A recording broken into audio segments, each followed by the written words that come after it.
YouTube पे मेरी किसी भी वीडियो को सर्च करने के लिए आप YouTube सर्च बार में क्लास के सामने अपनी क्लास लिखें, एक्सरसाइज के सामने जिस एक्सरसाइज का आप क्वेश्चन देखना चाह रहे हैं आप एक्सरसाइज लिखोगे तो आपके सामने उस एक्सरसाइज के तमाम क्वेश्चन आ जाएंगे।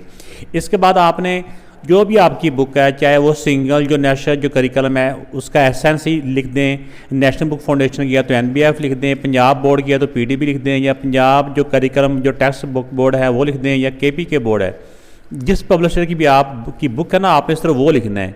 आगे सर नदीम नवल लाजमी तौर पे लिखना है। ये लिखेंगे तो आपके सामने उस एक्सरसाइज के तमाम क्वेश्चन आ जाएंगे। फॉर द गिवन सेट्स, इसमें कुछ सेट दिए हुए हैं नीचे, ये A सेट है, ये B सेट है। तो इस वीडियो में मैं A सेट के साथ ये बारी बारी सारे जो पार्ट्स हैं ये करवाऊँगा, क्योंकि अगर सारी वीडियो सारे क्वेश्चन एक ही वीडियो में बनाए जाएँ तो वीडियो काफ़ी बड़ी हो जाती है। हर स्टूडेंट अपना जो रिक्वायर्ड जो पार्ट है वो उसमें सर्च कर सकता है। जो सेट दिए हुए इनके मुताबिक verify the following laws through Venn diagram, इसमें जो डायग्राम वेन डायग्राम के थ्रू इनको ये जो लॉज हैं इनको वेरीफाई करना है। तो सबसे पहले हमें पता होना चाहिए कि ये एक तो एसोसिएटिव लॉ ऑफ यूनियन क्या होता है, एसोसिएटिव लॉ ऑफ इंटरसेक्शन, ये सारों के बारे में हमें पता होना चाहिए। तो सबसे पहले हम करते हैं associative law of union of sets. ये जो सेट्स है ABC, इनका एसोसिएटिव लॉ ऑफ यूनियन क्या होता है, फिर इसको वेन डायग्राम से हम वेरीफाई करते हैं। Associative law of union of sets, associative law के अंदर 3 सेट होते हैं।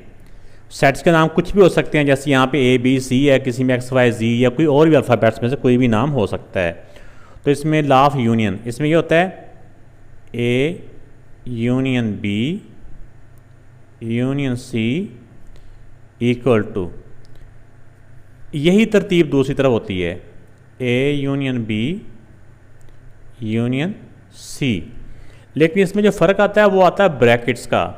अगर इस तरफ पहले 2 सेट ब्रैकेट में हैं तो इक्वल के दूसरी तरफ अगर इस तरफ पहले हैं तो दूसरी तरफ बाद वाले दोनों सेट ब्रैकेट्स में हैं। अगर इस तरफ बाद वालों को ब्रैकेट में करते हैं तो दूसरी तरफ पहले वाले 2 को ब्रैकेट्स में कर देते हैं। तो ये होता है एसोसिएटिव लॉ ऑफ यूनियन।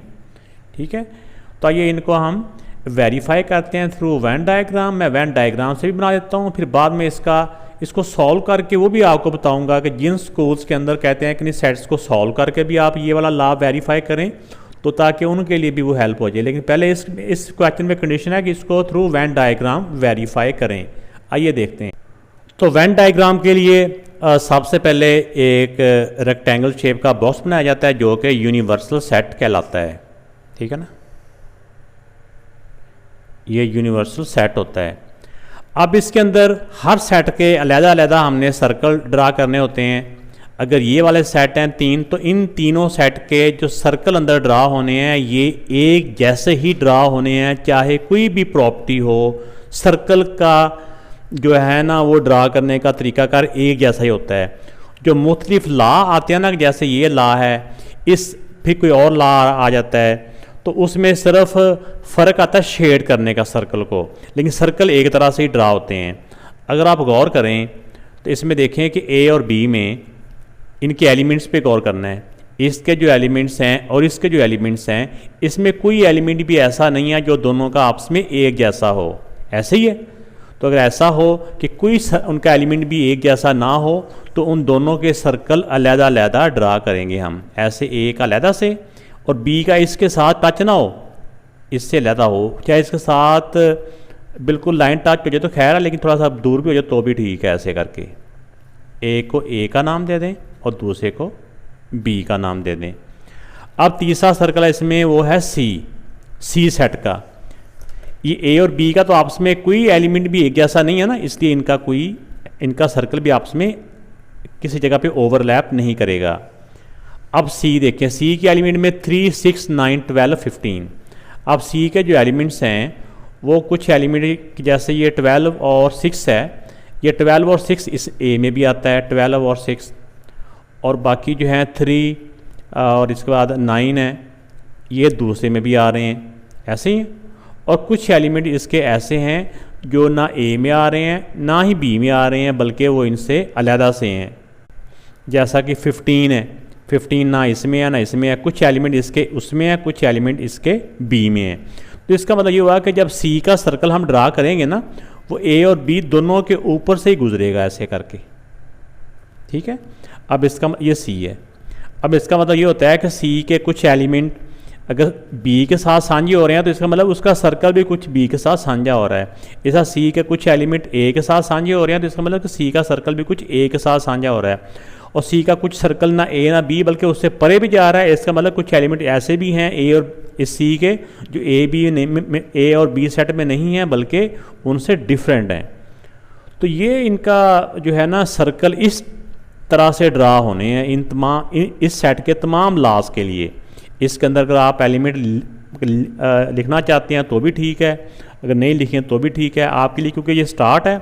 आप इसमें इसके एलिमेंट लिख दें तो आपके लिए ज़्यादा बेहतर है। तो मैं अभी एलिमेंट भी इसके आपको लिख देता हूँ। तो पहले तो आप देखें कि ए और सी के कौन से एलिमेंट हैं जो दोनों के सेम हैं। वो हैं 6 और 12। 6 इधर भी है, 6 इधर भी है, 12 इधर भी है, 12 इधर भी है। जो ए और सी के आपस में सेम है ना वो इस कॉमन एरिया में आएंगे। यहाँ लिखेंगे 6 एंड 12, थोड़ा सा गैप दे के ना बीच में लिख देना 6 एंड 12। बाकी जो ए के बाद जाएंगे वो इधर ही आ जाएंगे 2, 4, 8 एंड 10। तो अब बी के कौन से एलिमेंट हैं जो बी और सी के कॉमन हैं। बी और सी के जो कॉमन है ना वो 3 और 9 है। 3 इधर भी था, 3 इधर भी है, 9 इधर भी है, 9 इधर भी है। यानी बी और सी के जो आपस में कॉमन है ना वो 3 और 9 है। वो इनके कॉमन एरिया में लिखेंगे 3 एंड 9। ये बी के 3 और 9 कॉमन है। बाकी जो बच गया वो इधर वो लिख देंगे बी के तमाम, तो आ जाएंगे 1, 5, 7, 11। 1, 5, 7 और 11। अगर सारे बी सर्कल को देखा जाए तो बी के अंदर ये सारे जो कुछ बी की बाउंड्री में है ये सारे बी के एलिमेंट हैं। इसी तरह जो ए के अंदर है वो सारे ए के एलिमेंट्स हैं। अगर आपको ये क्लियर नज़र नहीं आ रहा तो मैं इसको पेन से और डार्क कर देता हूँ। तो अब देखें ये सी सर्कल के अंदर जो कुछ भी है ना ये सी की एलिमेंट्स भी हैं, जैसे 6, 12, 3, 9। अब कौन सा एलिमेंट रह गया सी का जो इस सी सर्कल में अभी तक नहीं आ रहा, वो 15 है। तो 15 को हम उनसे अलहदा लिखेंगे, क्योंकि अलहदा इसलिए लिखेंगे क्योंकि 15 ना ए के अंदर आ रहा है ना ही वो बी के अंदर आ रहा है। जो 15 है ये अलहदा से है। तो इसी तरह चाहे हम ये वाला जो इसकी लेफ़्ट साइड का सर्कल ड्रा करेंगे फिर भी ऐसे ड्रा होंगे, राइट साइड के सर्कल ड्रा करेंगे फिर भी सर्कल ऐसे ही ड्रा होंगे। अब बात आती है इनके यूनियन की। तो यूनियन के लिए हम इस जो हमारे होते हैं जो प्रॉपर्टीज़ होती हैं, ये लॉ होते हैं, इनको एक स्टेप में भी हम सॉल्व कर सकते हैं। अगर मुश्किल हो तो हम इसको 2 स्टेप में या 3 स्टेप में भी इनको हम सॉल्व कर सकते हैं। तो अब देखें कि इसमें हमारे पास पहला स्टेप है ए यूनियन बी। ए और यूनियन बी, इसका मतलब ये होता है कि ए और बी के तमाम सर्कल्स को हमने यूनियन में ना यूनियन में जितने भी सेट्स इन्वॉल्व होते हैं ना उन तमाम को कंप्लीटली शेड करना होता है। इसमें ए और बी का यूनियन है, इसका मतलब ए और बी को मुकम्मल तौर पे हम शेड करेंगे। ए का कौन सा सर्कल है, ये सारा ए का सर्कल है और ये सारा बी का सर्कल है। तो इसको किसी भी लाइन में आप चाहे हॉरिजॉन्टल लाइन चाहे वर्टिकल लाइंस में आप शेड इसको कर सकते हैं।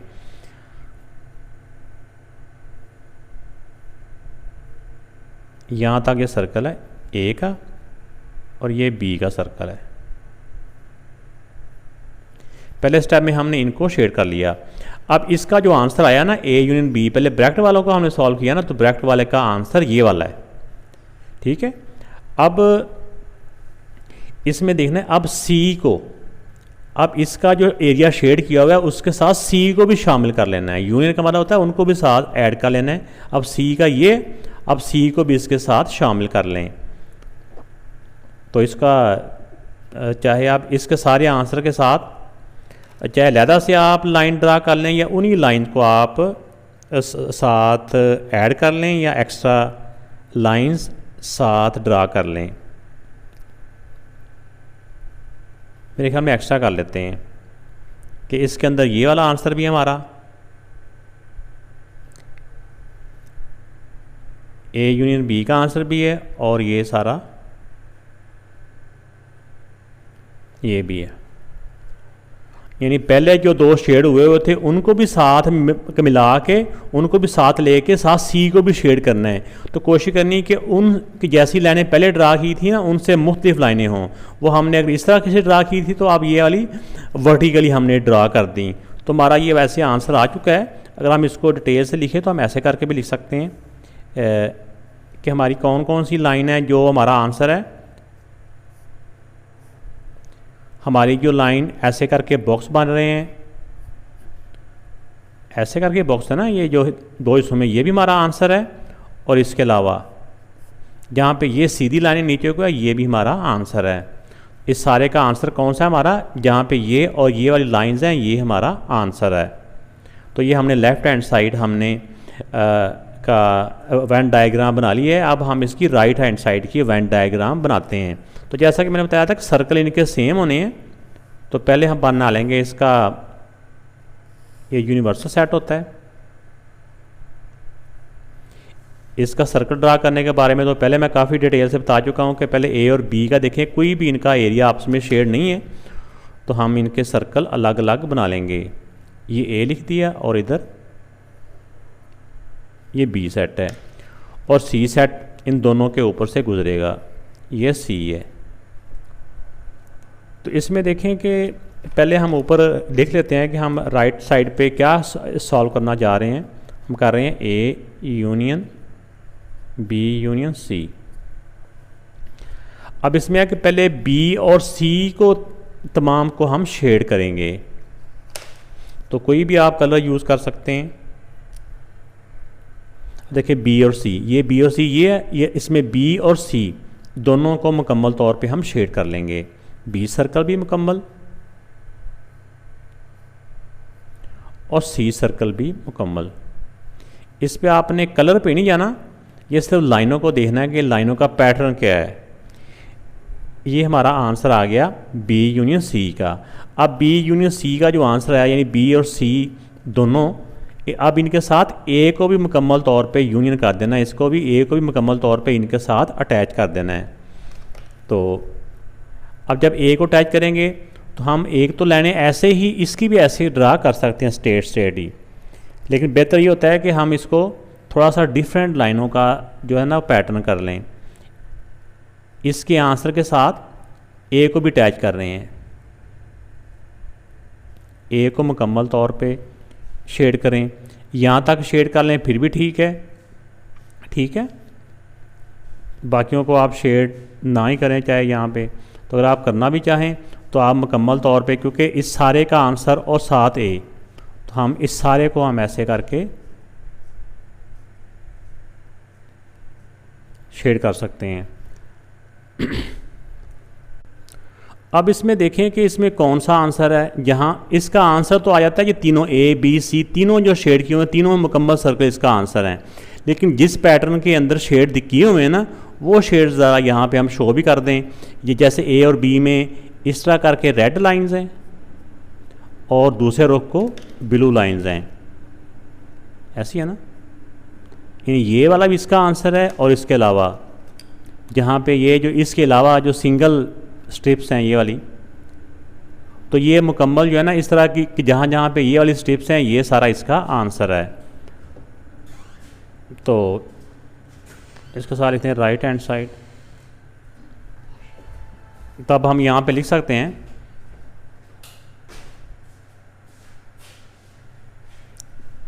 From figures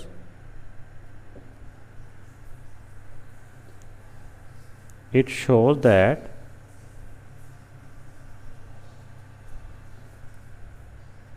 A union B union C equal to, ये लिख रहा हूँ ऊपर से देख के, क्योंकि देखें जो एरिया इसका शेड है वही एरिया इसका शेड है।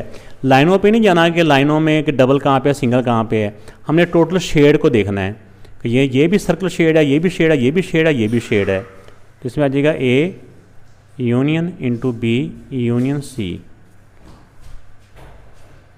तो ये ऊपर वाली जो प्रॉपर्टी थी, ये प्रॉपर्टी मैंने लिखी है, तो इससे ये प्रॉपर्टी इन फिगर से ये शो हुआ या इन वेन डायग्राम से ये शो हुआ कि ये इक्वल है इसके।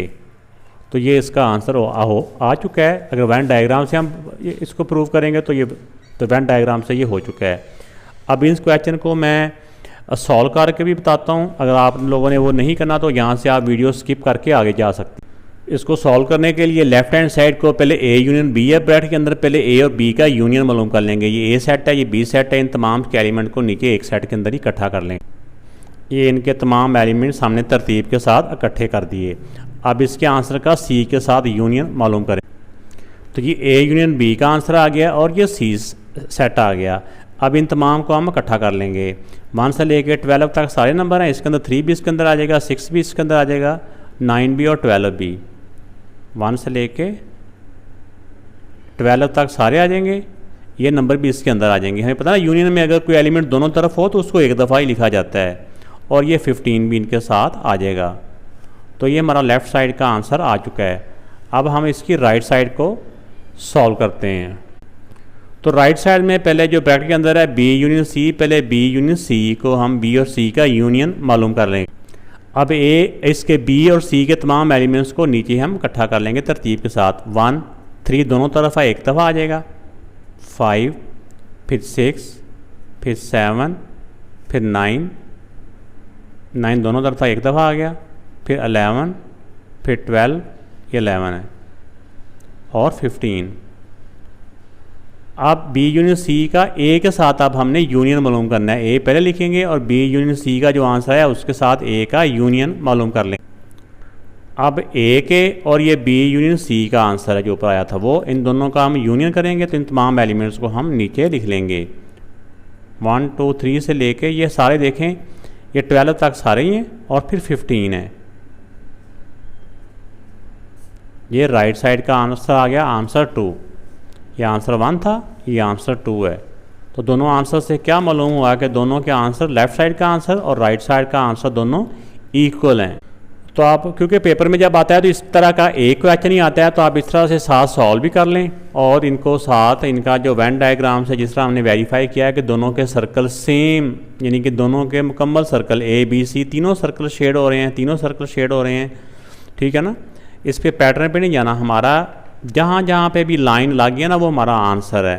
तो ये ए बी सी तीनों सर्कल, इसमें भी ए बी सी तीनों सर्कल हमारा आंसर है। तो इन वेन डायग्राम से भी ये प्रूव हो रहा है कि ये दोनों वेन डायग्राम यानी कि सेम शेड है। तो इसी तरह हमने इसको कैलकुलेशन करके भी देख लिया कि दोनों के आंसर इक्वल आ रहे हैं। अब इसमें वेरीफाई करना है, ये 3 सेट दिए हुए हैं, एसोसिएटिव लॉ ऑफ इंटरसेक्शन। तो इंटरसेक्शन में जो होता है एसोसिएटिव लॉ में कि 3 सेट्स से होते हैं, जो भी इसमें के नाम हों, जैसे ए बी सी यहाँ पे नाम है, A intersection B intersection C, दूसरी तरफ भी यही तरतीब होती है, A intersection B intersection C. अब इसमें फ़र्क ये होता है, एसोसिएटिव लॉ उस वक्त ये 3 सेट कहलाते हैं जब एक तरफ अगर पहले 2 ब्रैकेट में है तो दूसरी तरफ बाद वाले 2 ब्रैकेट्स में हों, ठीक है ना। अगर इस तरफ बाद वाले होते हैं तो दूसरी तरफ पहले वाले भी ब्रैकेट में हो सकते हैं। तो ये बेटा एसोसिएटिव लॉ ऑफ इंटरसेक्शन है। तो इनको अब हम वेन डायग्राम से वेरीफाई करते हैं। तो वेन डायग्राम के लिए सबसे पहले हमने इनका यूनिवर्सल सेट ड्रा करना होता है।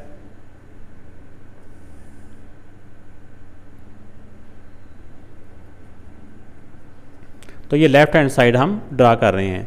तो इन सेट्स के से जब हमने देखा कि इन सेट्स के अंदर ए और बी को पहले हम देखते हैं, तो ए और बी में कोई एलिमेंट भी ऐसा नहीं है जो दोनों में कॉमन हो, दोनों में एक जैसा एलिमेंट हो। अगर 2 सेटों का कोई एलिमेंट भी आपस में एक जैसा ना हो तो उनके जो सर्कल हैं वो थोड़े से दूर बनते हैं, यानी एक दूसरे को ओवरलैप नहीं करते वो। ये बी सेट हो गया। इसके अंदर अगर आप एलिमेंट लिखना चाहें तो भी ठीक है, ना लिखना चाहें तो भी ठीक है। तब इसमें जो तीसरा सेट सी है, सी के एलिमेंट कुछ ऐसे हैं कि कुछ एलिमेंट वो बी में भी हैं, ठीक है ना, और कुछ एलिमेंट उसके ए में भी हैं, और एक एलिमेंट 15 है वो ऐसा है कि ना इधर है ना वो उधर है, ठीक है। जैसा देखा ना आपने, इसका 3 और 9 बी में भी है। इसी तरह जो इसका 6 और 12 है ये ए में है। इसका जो सी सर्कल है ऐसे करके बनेगा, यह सी सर्कल है। अब सी सर्कल ये शो कर रहा है कि इसके कुछ एलिमेंट्स बी के साथ भी साझे हैं सी के, और सी के कुछ एलिमेंट ए के साथ भी साझे हैं। और सर्कल परे होने का इन दोनों से मतलब ये होता है कि कुछ एलिमेंट ऐसे हैं, चाहे वो एक एलिमेंट की क्यों ना हो, कोई ऐसा है या ऐसे हैं जो ए और बी में नहीं हैं बल्कि उनसे हटके भी हैं। तो ये इनका जो सर्कल बन चुके हैं।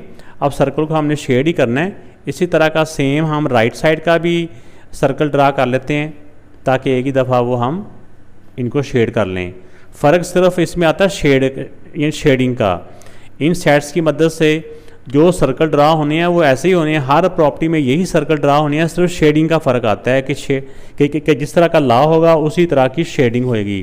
कि जिस तरह एसोसिएटिव लॉ है या डिस्ट्रीब्यूटिव लॉ है तो उसमें सिर्फ शेड का डिफरेंस आता है।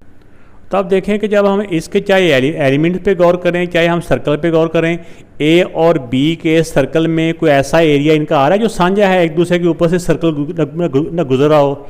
ए सर्कल और बी सर्कल कहीं से एक दूसरे के ऊपर से गुजर रहे हैं? नहीं। इसका आंसर ए इंटरसेक्शन बी का आंसर आ जाएगा एम्प्टी सेट। तो यानी कि इसका ये भी लिख सकते हैं एम्प्टी सेट, या फिर कह लें कि नो एरिया या नो पार्ट शेडेड। तो जब इसका अब हम करेंगे इसका सी के साथ ए और बी का कोई एरिया साझा नहीं है जिसको हमने शेड किया हो। अब सी का कौन सा एरिया है जो शेड इसके शेड के साथ कॉमन आ रहा हो?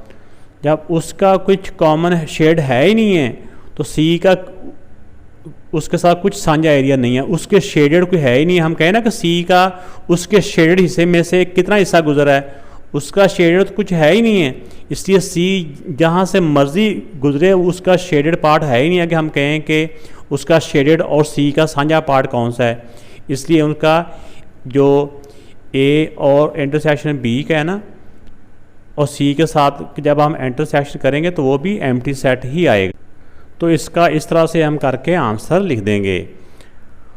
तो अब इसकी राइट हैंड साइड पे जाएं तो राइट हैंड साइड की मैंने बताया था ना कि सर्कल इनके एक जैसे होते हैं, सिर्फ शेड का फ़र्क आता है। अब बी और सी का कौन सा हिस्सा इसका कॉमन आ रहा है? बी ये है, सी ये है, इसका ये वाला पार्ट है, ये कॉमन आ रहा है, ये ठीक हो गया। अब इसमें यहाँ पे लिख भी सकते हैं बी इंटरसेक्शन सी में ये जो शेड है ये बी इंटरसेक्शन सी का जो आंसर है वो ये वाला है जहाँ पे इस तरह की लाइनिंग हुई हुई है। अब हमने ब्रैकेट वाले को ए के साथ यूनियन करना है, A intersection B intersection C. अब यहाँ पे हमने देखना है कि ए सर्कल के साथ जो हमारा ये एरिया है, ए सर्कल के साथ इस एरिया का कोई हिस्सा कॉमन आ रहा है? इस हिस्से का तो आंसर ये वाला है ना। अब इस हिस्से के साथ ए सर्कल का कोई हिस्सा अटैच हो रहा है, यानी कि ए किसी इस हिस्से में से ऊपर से गुजर रहा है कहीं से। तो ए का सर्कल है वो इस हिस्से के ऊपर से नहीं गुजर रहा, इसलिए अगर ऊपर से गुजर नहीं रहा तो इसका जो आंसर आ जाएगा वो एम्प्टी सेट हो जाएगा, क्योंकि ए सर्कल का कोई हिस्सा भी इसमें के ऊपर से नहीं गुजर रहा जो पहले से शेड है। तो अगर पहले वाले के ऊपर से नहीं गुजरा तो इसलिए इसका कोई आंसर नहीं आएगा। अगर तो ऊपर से गुजरता होता फिर तो हमें कहना था कि वो आंसर है। तो इसका भी एम्प्टी सेट, और फिर आगे लिख देंगे नो एरिया शेडेड। यानी इसका जो आंसर है ना, इस वाले का आंसर वो है नो एरिया शेडेड। तो ये बेटा इसका आंसर आ चुका है। अब हम लिख सकते हैं कि from both figures it prove that, ये क्या, from both figure approved associative law of intersection in set. तो एंड पे हम ऐसे लिख देंगे फिर भी ठीक है, from above Venn diagrams it prove that associative law of intersection in sets, यानी कि दोनों इक्वल आए हैं, इसलिए ये भी इसका आंसर भी एम्प्टी सेट है और इसका आंसर भी एम्प्टी सेट है। तो दोनों सेट्स वेन डायग्राम के मुताबिक भी सेम है। तो पहले तो हमें पता होना चाहिए कि जो distributive law of union over intersection है ये होता क्या है। इसका ये बेटा होता है, ये डिस्ट्रीब्यूटिव लॉ ऑफ यूनियन है, इसमें हो जाता है कि ए यूनियन, अब जो दूसरे दो सेट है ना ये ब्रैकेट के अंदर आएंगे, ओवर के बाद होता है ना जैसे इंटरसेक्शन, ये अंदर आएगा बैठ के सी, इस तरह ये distributive law of union over intersection equal to, अब ए यूनियन बी को, ए यूनियन को बी से पहले मल्टीप्लाई करना है, ए यूनियन को बी से और फिर ए यूनियन को सी से, और दरमियान में जो साइन होता है ना वो दरमियान में रह जाता है। ये होता है distributive law of union over intersection. इसी तरह एक और लॉ होता है distributive law of intersection over union. उसमें इंटरसेक्शन पहले आ जाता है, यूनियन बाद में हो जाता है, उसमें ये साइन भी ऐसे बदल जाते हैं। तो जब ये 3 सेट दिए हों, इन तीनों सेटों की मदद से जब हम वेन डायग्राम ड्रा करेंगे तो वेन डायग्राम में पहले हम इसकी लेफ़्ट साइड का वेन डायग्राम ड्रा करते हैं। ये जो बॉक्स बनाते हैं ना, ये यूनिवर्सल सेट होता है। तो अब देखें कि ए और बी सेट है, इन दोनों सेटों के अंदर जब हम एलिमेंट्स को देखते हैं तो इसका कोई एलिमेंट भी ऐसा नहीं है जो कि आपस में कॉमन हो, ठीक है ना। जब इनकी एलिमेंट्स कॉमन नहीं है तो इनके सर्कल जो होते हैं ना ये भी आपस में कॉमन नहीं होते, चाहे ए अंदर लिख दें चाहे बाहर लिख दें आप। ये बी। अब सी के एलिमेंट्स को जब गौर करें कि इसके 2 एलिमेंट्स ऐसे हैं, ठीक है ना, 3 और 9 वो इधर बी में है, और इसी तरह जो 12 और 6 हैं ये ए में भी हैं, और एक 15 है, एक ऐसा एलिमेंट ना बी में है ना ए में है। तो इसका सर्कल इस तरह करके बनाएंगे हम ऐसे, ठीक है। इसके अंदर एलिमेंट्स अगर आप लिखना चाहें तो भी ठीक है, नहीं भी लिखें तो आपको पता होना चाहिए ए और बी का जो सर्कल अलग-अलग है, इसका मतलब ये होता है कि इसके कोई एलिमेंट भी आपस में सेम नहीं है। और सी का जो सर्कल है ये ए के ऊपर से भी गुजर रहा है और बी के ऊपर से भी गुजर रहा है, और कुछ इसका हिस्सा ए और बी से परे भी है। तो इसका मतलब ये होता है कि सी के कुछ एलिमेंट ए के साथ कॉमन है और कुछ इसके एलिमेंट बी के साथ भी कॉमन है, और कुछ एलिमेंट इसके ए और बी के साथ कॉमन नहीं है बल्कि अलहदा से हैं, इसलिए वो सर्कल अलहदा से बन गया है। इसी तरह सर्कल जो होते हैं ये हमेशा एक जैसे ही बनते हैं, ये सेटों के मुताबिक होते हैं। जो सेट्स दिए हुए हैं इनके चाहे कौन सी मर्जी प्रॉपर्टी हो, सर्कल एक जैसे होते हैं, सिर्फ शेडिंग का फ़र्क आता है। अब हम दूसरी साइड का भी सर्कल एक दफ़ा ड्रा कर लेते हैं, फिर देख लेते हैं कि बाद दफ़ा ना एक स्टेप में ये वेन डायग्राम आसानी से बन जाती है, बाद दफ़ा 2 स्टेप भी करने पड़ते हैं। तो इससे आपने परेशानी होना स्टेप से, हमें से इसका जो बेसिक कंसेप्ट है ना उसका पता होना चाहिए। ये ए है, ये बी है, ये राइट हैंड साइड है, और जो सी का है वो इन दोनों के ऊपर से गुजर रहा है, ये ऐसे। अब इसमें देखें आप कि हमारा जो पहला स्टेप है वो बी और सी का इंटरसेक्शन मालूम करना है। अब बी और सी का कौन सा एरिया साझा है, ये बी है, ये सी है। इसका जो एरिया साझा है ना वो ये है, बी इंटरसेक्शन सी। वहाँ पे हम इस तरह का शेड करेंगे, कैसा, ये एरिया दोनों का है, ये साझा है, जहाँ पे हमने ये वाली लाइनें ड्रा की हैं। जहाँ पे ऐसी लाइन ड्रा है वो हमारा बी और सी का इंटरसेक्शन है। अब इस एरिया का, इस सारे का जो आंसर है वो और ए का यूनियन मालूम करना है। यूनियन का मतलब होता है उनको साथ अटैच कर देना है इसके आंसर के साथ, यानी इसका आंसर भी और साथ ए सेट भी अटैच हो जाएगा। तो अब ये आंसर और इसके साथ ए सेट भी अटैच हो जाएगा। ए सेट के एलिमेंट्स कौन से हैं, ए सेट ये सारा ए है, ये भी साथ अटैच हो जाएगा और ये भी। इसको चाहे आप लाइनों की डायरेक्शन चेंज कर लें, ये भी और ये भी, इस सारे का आंसर ये वाला है। अब यहाँ पे हम नीचे लिखते हैं अब A union B intersection C. इसका आंसर कौन सा हमारा हुआ, हम इसका आंसर हमारा 2 तरह के शेड हैं। जहाँ पे इस तरह का शेड है वो भी हमारा आंसर है, ठीक है, और इसके अलावा जहाँ पे ये वाला शेड है वो भी हमारा आंसर है। यानी इस सारे का आंसर ये जो शेड, जहाँ जहाँ ये शेड है ना वो हमारा आंसर है। तो वैसा तो ये शेड से भी ज़्यादा हो जाता है, कुछ बच्चे होते हैं या गर्ल्स होती हैं वो इसको ज़्यादा और मेकअप कर देते हैं। तो अगर आप इसको कुछ सेम कलर भी करना चाहें ना तो भी ठीक है, यानी कि जहाँ जहाँ पे ये है वहाँ पे हम अगर कोई और सेम कलर करना चाहें, मिसाल के तौर पे हम ऐसे ही मैं कर देता हूँ कलर, ये भी, और यहाँ पे भी ये ए सर्कल सारा जो है ना इसको भी शेड कर देता हूँ कोई, ठीक है। ये तो ये हमारा जहाँ पे ये शेड हो गया ना, फिर ये जो नीचे स्ट्रिप्स है ना ये फिर नज़र नहीं आएंगी, ये कि यहाँ पे हम ये स्ट्रिपें मैं नहीं लगाएंगे जो लाइनें हैं। तो जहाँ पे ये सारा आंसर है ना हम इसको ऐसे भी कर सकते हैं, कि जहाँ पे ये हमारे जो हमने शेड किया ना, ये वाला कलर किया है, वो हमारा इसका आंसर है इसका, ये यानी ये वाले दोनों पार्ट। ठीक हो गया। अब इसकी जो राइट साइड है उसको हम देखते हैं। इसमें ए यूनियन बी, इसका मतलब ए और बी दोनों को हमने कोई शेड दे लेना है। ए और बी, एक सर्कल ये है, बी का सर्कल ये है, इसको कोई शेड देते हैं। ये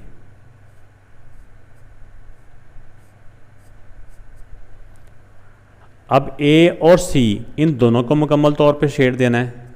ठीक है ना। अब इसको कोई और शेड दे देते हैं। ए और सी, इसकी लाइनें पहले ऐसे थी, ये दूसरे को कर लेते हैं। ए को मुकम्मल और सी को मुकम्मल। ये ए का किया, अब सी का, ये सी का सर्कल है, इसको भी वैसी लाइनें ही ड्रा कर देते हैं। ये हो गया। अब हमने देखना है कि जहाँ पे इसका हमने लाइनें ड्रा की थी, इसकी लाइनें कौन सी थी? ए यूनियन बी की। ए यूनियन बी की लाइनें हमारी थी ये वाली, ऐसे वाली। और ए यूनियन सी की लाइनें हमारी कौन सी हैं? उसकी लाइनें हमारी हैं ये वाली, ऐसी है। अब हमने देखना है कि इन दोनों का जो कॉमन एरिया है, ऐसा कौन सा एरिया जहाँ पे ये दोनों लाइनें ही हैं, वो हमारा आंसर हो जाएगा। A union B intersection A union C, जहाँ पे दोनों तरह की लाइनें हैं। दोनों तरह की लाइनें, एक ये वाला हिस्सा है और एक ये वाला हिस्सा है, इतना सा जो इसका था। ठीक है ना, ऐसे ही जहाँ पे ऐसी लाइंस हैं वो भी, और साथ साथ ऐसी लाइंस हैं वो भी, यानी कि जहाँ पे ये डबल शेड आ रहा है ना, वो हमारा आंसर है। ठीक है, तो डबल आंसर हमारा यहाँ पे था, ये वाला हिस्सा और ये वाला हिस्सा। अगर अब इसको भी हम उसी तरह का सेम कुछ शेड देना चाहें तो भी दे सकते हैं, वरना देना ज़रूरी नहीं है। ये आंसर यहाँ से शो हो जाता है कि जहाँ पे ये डबल जो लाइन है ना, वो ये वाला ही है। ये ए सर्कल है और एक ये वाला पार्ट इतना सा होता है, ये वाला। तो अब दोनों वेन डायग्राम से ये प्रॉपर्टी वेरीफाई हो रही है कि वेन डायग्राम से भी ये डिस्ट्रीब्यूटिव जो law of union over intersection verify हो रहा है। इसके अलावा अगर आप इन सेट्स की हेल्प से आप इन सेट्स को सॉल्व करें, ठीक है ना, तो पहले ब्रैकेट वालों को सॉल्व करना होता है, फिर बाहर वालों को। इसी तरह इधर भी पहले ब्रैकेट वालों का आंसर निकालेंगे, जो इनका आंसर आ जाएगा इन एलिमेंट्स की मदद से, फिर उनका इंटरसेक्शन मालूम करेंगे, तो लेफ्ट साइड का आंसर राइट साइड के आंसर के इक्वल आएगा। तो इस तरह की प्रॉपर्टी तो स्टूडेंट नॉर्मल करते रहते हैं। वेन डायग्राम होती है जो बच्चों के लिए नहीं होती है, तो ये वेन डायग्राम मैंने बना दी है। तो नीचे इस तरह से लिख देंगे, from above Venn diagrams it verified distributive law of union over intersection of sets. तो अगर वेन डायग्राम के थ्रू वेरीफाई करना हो तो उसके लिए यही काफ़ी है। अगर आप इसको सेट्स के साथ या एलिमेंट्स के साथ भी इनको सॉल्व कर दें तो भी ज़्यादा बेहतर हो जाएगा। तो ये तीन सेट दिए हुए हैं ए बी सी, इनका distributive law of intersection over union ये हमने वेरीफाई करना है। तो इसमें जो डिस्ट्रीब्यूटिव लॉ ऑफ इंटरसेक्शन होता है, इसमें ए पहले इंटरसेक्शन, तो इंटरसेक्शन,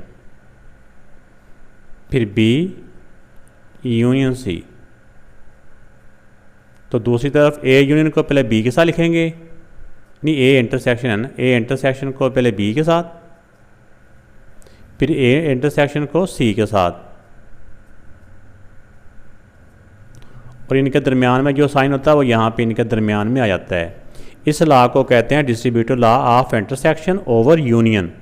तो इसको हमने इन सेट्स की हेल्प से हमने इनको वेन डायग्राम के थ्रू वेरीफाई करना है कि इसकी लेफ़्ट साइड और राइट साइड का सेम आंसर आता है, सेम शेप्स इसकी डायग्राम शेड होती हैं। आइए इसको वेन डायग्राम पे देखते हैं। तो पहले हम लेफ़्ट साइड का एक वेन डायग्राम ड्रा कर लेते हैं। तो देखें कि जब इन दोनों ए बी दो सेट दिए हुए हैं, इन दोनों सेट्स के एलिमेंट्स पे अगर हम गौर करें तो दोनों का कोई एलिमेंट भी आपस में सेम नहीं है, एक जैसा नहीं है। अगर इनके एलिमेंट एक जैसे ना हो तो इनके जो सर्कल होते हैं वो एक दूसरे से थोड़ा सा दूर दूर बनते हैं। आप चाहे इसको कंपास के साथ ये ड्रा कर लें, अंदर एलिमेंट लिखना चाहें तो भी ठीक है, नहीं लिखें तो भी कोई ऐसी बात नहीं है, लिख लेंगे तो ज़्यादा बेहतर है। अब सी एलिमेंट के दो एलिमेंट ऐसे हैं कि जो बी के साथ आ रहे हैं और सी के दो एलिमेंट ऐसे हैं जो कि ए में भी आ रहे हैं, ठीक है ना। जैसे 3 और 9 है वो बी के साथ हैं, और इस तरह जो इसका है 12 और इसका आता है 6, 12 और 6 ये ए में है, और एक 15 है वो ना ए में है ना बी में है। इसलिए इसका जो सी का सर्कल है वो थोड़ा सा इस तरह करके बनेगा। तो अगर आप अंदर एलिमेंट भी लिख दें तो भी मैंने बताया ना कि दोनों तरह से ठीक है। अब इसमें देखें कि बी, पहले हम लेफ़्ट साइड को सॉल्व कर रहे हैं, तो बी और सी का यूनियन, इसका मतलब कि बी और सी के तमाम सर्कल को यूनियन में ना दोनों को हमने कंप्लीटली शेड करना होता है। बी यूनियन सी को, बी और सी को जब हम शेड करेंगे तो इसका मतलब बी और सी दोनों जो सर्कल है मुकम्मल तौर पे शेड हो जाएंगे। ये बी सर्कल यहाँ तक है और आगे सी ये है।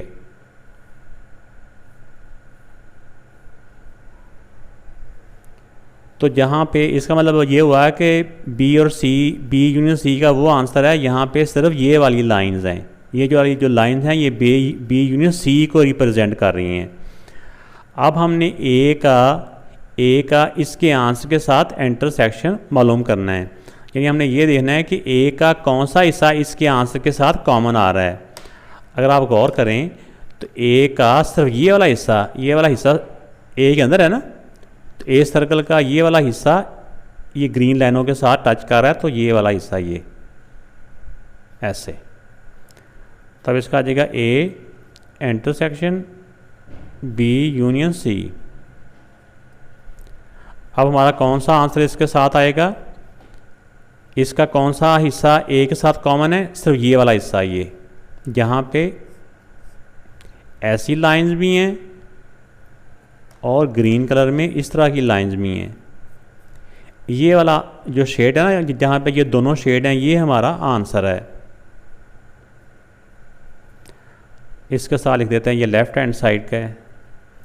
अब इधर राइट हैंड साइड का वेन डायग्राम बना लेते हैं।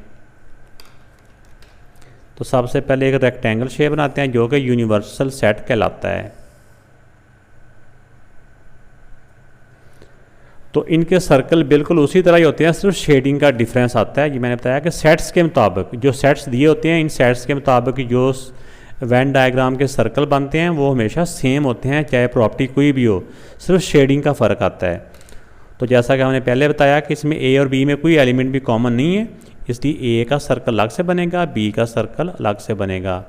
लिख भी दें ए और ये बी, और सी के कुछ एलिमेंट ए के साथ कॉमन है, कुछ बी के साथ कॉमन है, और कुछ कह लें कि इसके साथ कॉमन नहीं है, तो वो अलहदा से ऐसे करके सर्कल बन जाएगा सी का। तो अब इसमें देखें कि A intersection B, A intersection B, इसी तरह फिर ए इंटरसेक्शन सी भी है, ए इंटरसेक्शन सी भी है। अब देखें कि ए और बी का कौन सा एरिया है जो आपस में कॉमन है। ए और बी का कोई एरिया भी आपस में कॉमन नहीं है। ए का सर्कल ये इधर है और बी का सर्कल इधर है, इनके सर्कल दूर दूर हैं। इनके सर्कल दूर दूर क्यों थे? क्योंकि इनके एलिमेंट ही आपस में सेम नहीं था, इसलिए सर्कल इनके दूर दूर बन गए। अब इसका ए इंटरसेक्शन बी का no area shaded, no area shaded, या यहाँ पे नीचे लिख सकते हैं हम empty set. A intersection B का जो इंटरसेक्शन है ना वो एम्प्टी सेट है, उसका कोई आंसर नहीं है। अब इनका जब कोई आंसर नहीं है तो इसके साथ ए और अब ए इंटरसेक्शन सी, अब ए और सी का कॉमन एरिया कौन सा है? ए और बी का कॉमन एरिया ये वाला है, ये वाला, ये ए का भी है, ये सी का भी है, ये वाला ऐसा ही है। ठीक हो गया। अब हमने इसके आंसर को और इसके आंसर का यूनियन करना है, यानी इसका आंसर और इसका आंसर दोनों को इकट्ठा करना है। तो अब देखें A intersection B union A intersection C, union में इसका आंसर और इसका आंसर दोनों आंसर मिला के एक आंसर बनता है। अब इसका आंसर तो एम्प्टी है, इसका आंसर ये है, तो इसका मतलब हुआ कि इन दोनों को जब इकट्ठा करेंगे तो ये भी उसमें शामिल हो जाएगा। ऐसे करके ये जो हिस्सा है ना, इसका दोनों का आंसर ये वाला ही है। तो अब देखें कि इसका जो आंसर आया था जहाँ पे डबल शेड था वो भी ये वाला हिस्सा था, और इसका आंसर भी ये वाला ही है जहाँ पे ये वाली लाइनिंग हुई है। तो दोनों लाइनिंग से हमें अंदाज़ा हो गया कि जो हिस्सा इसका है वो भी, जो रीजन इसका है इसके आंसर का, इसका आंसर भी वही रीजन है। दोनों के सेम आंसर हैं, सेम रीजन है दोनों के शेड। तो इससे भी ये distributive law of intersection over union verify हो गया। तो एंड पे हम इस तरह लिख देंगे, from above both Venn diagrams verified that distributive law of intersection over union of sets, यानी दोनों का सेम एरिया ही शेडेड है। इसका आंसर भी ये वाला है और इसका आंसर भी ये वाला हिस्सा है ये, ठीक है ना। तो ये मैंने आपको दोबारा मज़ीद समझाने के लिए शेड सेम कर दिए, वरना स्टेप्स के अंदर में आपने यही दिखना है।